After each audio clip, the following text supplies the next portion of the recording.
মজুরিটা দুই ধরনের, একটা হচ্ছে তারা সাপ্তাহিকভাবে একটা পায়, আর একটা হচ্ছে তারা এখান থেকে জায়গা পায়, রেশন পায়, ঔষধ পায়। তারপরে পরিবারে এক সদস্য যদি কোনো কারণে সরে যান অথবা অসুস্থ হন, অন্য সদস্য যে কোনো জন এই কোম্পানিতে চাকরি দিবেন।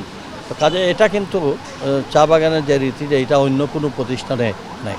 তবে আমরা মনে করি তাদের শিক্ষা, স্বাস্থ্য, যোগাযোগ এইগুলার বিষয়টা নিয়ে আমরা যেহেতু আমি শ্রম মন্ত্রণালয়ের অধীনে আছি, আমি আশা করি, এবং সিলেট অঞ্চলটা হলো চায়ের অঞ্চল, আমি আমার শ্রমিকদের আমরা মনে করি এই সরকার অত্যন্ত সমমান্য। তার প্রমাণ দেখেছেন বিগত ঈদুল ফিতর, ঈদুল আজহার প্রত্যেকটা শ্রমিক কিন্তু, খালি শুধু চা শ্রমিক না, প্রত্যেকটা শ্রমিক কিন্তু তার কষ্টার্জিত অর্থ তারা নিয়ে বাড়িতে ফিরতে হচ্ছে। ইনশাআল্লাহ আমাদের মাত্র 5 মাসের সরকার, আমরা সমবান্ধব এই সরকার, কাজেই প্রত্যেকের গণতান্ত্রিক দায়িত্ব যেন এস্টাবলিশ হয়। ধন্যবাদ। আচ্ছা, একটু আর কি দা একটা বিষয় হচ্ছে যে বিশেষ করে মালয়েশিয়া, এবং আমি যে খবর তথ্য পেয়েছি, প্রবাসীরা যেটি বলছে যে দুবাইতেও ভিসা এক্সটেনশনের ব্যাপারে তারা কিন্তু বেশ ভুক্তভোগী হচ্ছেন।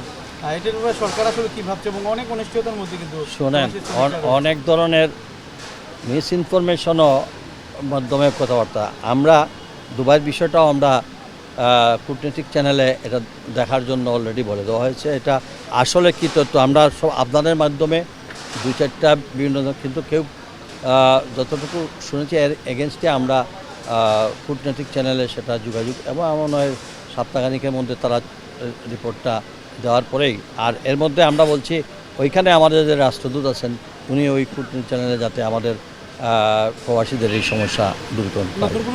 ব্যাপারে কি কোনো আশাবাদ?